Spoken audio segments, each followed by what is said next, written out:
What is going on, guys? Welcome back to the channel for the super quick video, and today we'll be talking about defensive assist settings. With this one, try to watch the whole video so it will make full sense. Trust me, if you miss some parts, you might leave the video misinformed or with a lot of questions in your head, so try to watch it fully. It's not going to be that long anyway, and after watching, please let me know in the comment section how much defensive assist you got. So now let's get right into it. So first, it is important for us to know what these settings really do, because there's a lot of stuff you can hear about it. Like some people say that it helps with sliding, some people even say that it takes away input lags, some people even say that they feel that they can steal better with this one, and lots of other things. So in this video, I'll tell you guys how it really works, and at the end, I'll give you advice on how to know your best settings. So now, how does it work? Actually, defensive assist started to exist way back. Not sure in what 2K it first came out, but in here you can see that back in 2K10 we already have it. So basically it refers to how much assistance you can get from the AI while defending if you hold the intense D button, which is your L2 or left trigger. Now, the big difference though between before and now is that back in the days you can really feel defensive assist strength, to the extent that if you put it to 100, you can just press L2 and man, you'll stay in front of your defender without even controlling your player. And to give you more perspective on how effective it was, this one here is 100 and I was just pressing L2 and nothing else, and you can notice the AI really gives you full assistance.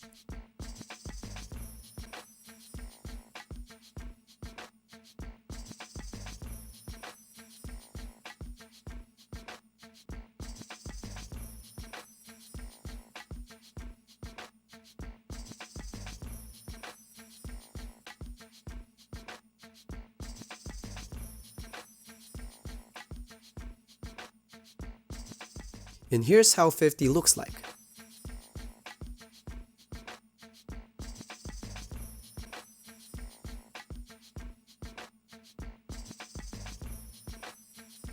And if you take it away completely, it will be like this one. The effectiveness will be really gone. Now, I think the reason it was really effective back then is that because back in the days, us players were not that skilled compared to now. I can even remember that lots of players find it hard to keep up with guarding the ball handler, to the extent that we just let the CPU guard them and we'll just guard the big man instead. Then as the years go by, players become more skilled, so what 2K did is they make the settings less effective because players are getting more skilled and they started to make online mode, so they have to tweak it down to have more skill gap. In here, this is 2K14, and even on 100, it was not like before. You can still feel a bit of a vacuum effect though, but it's really noticeable here that it's not that effective. This one here is from 2K17 and it's getting less and less effective. And here's how 100 looks like on 2K20. It's getting less and less again. So now the question is, what about this year? Let's find out after these messages. And before we go to the next part, just want to invite you guys to like the video if you're liking it so far. And if you think that this channel deserves 100k subs, would be really awesome if you guys can subscribe to make this silver play button real. I'll give you guys some moments. So now going back, how effective is defensive assist this year? And as you expected, it is now less effective than before, but of course there's still something when I compared 0 to 100. Which kind of makes sense, to be honest, because now players are really competitive and you don't want players to say stuff like defense doesn't take much skill, because you can just press L2 and let the AI defend for you. In here you can notice those small movements as KD goes for a shot. That wasn't me, I wasn't moving Pat Bev at all. That's your defensive assist. So the less defensive assist you got, the less those kind of small movements to chase after the ball will be there. So now that the effect of defensive assist is really small, it's not going to chase after the ball handler that much compared 10 years ago. It will just make your player a bit twitchy on defense, it will make you react a bit on those small movements. And just to give you more perspective, 0 defensive assist will give you more of these. Like the game will give you full control in your player in moves like this. The game will take away that vacuum effect on those small movements. You can notice here that Pat Bev just let KD go. But again, the difference between 0 to 100 is not really much. On my test, I even need to try it a lot of times just to see a difference between 0 and 100, because 2K really shrank that functionality really good. So now for the main question, what is the best settings? In terms of badges, I always say that It always depends on your playstyle. But with this one here, this settings here, it really depends on your playstyle. It depends on how aggressive you are on defense. It depends on how often you overplay or blitz the ball handler. It depends on your latency and some other stuff. So it depends on a lot of things.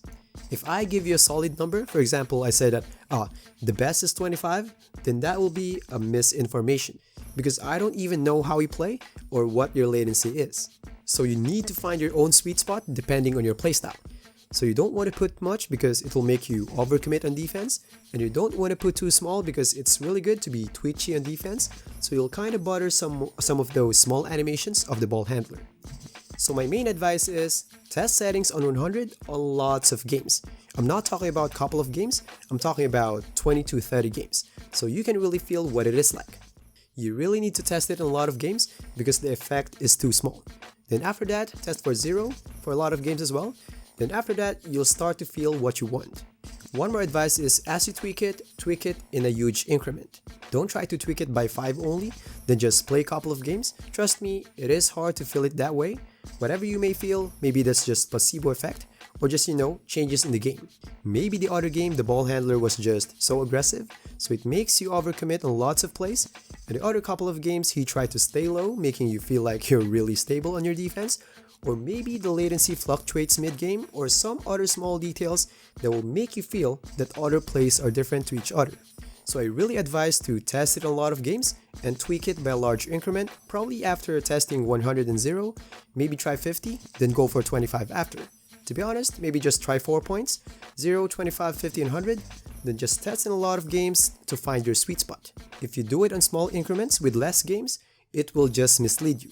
Might as well test it on 4 points only, at least you'll have better observations. So just for a quick summary, yes, defensive assist can help you, but don't expect too much because 2K shrink the effectiveness of it, which makes sense to be honest because the game is more competitive than ever. And in terms of finding the sweet spot, just test on big increments and test it in lots of games.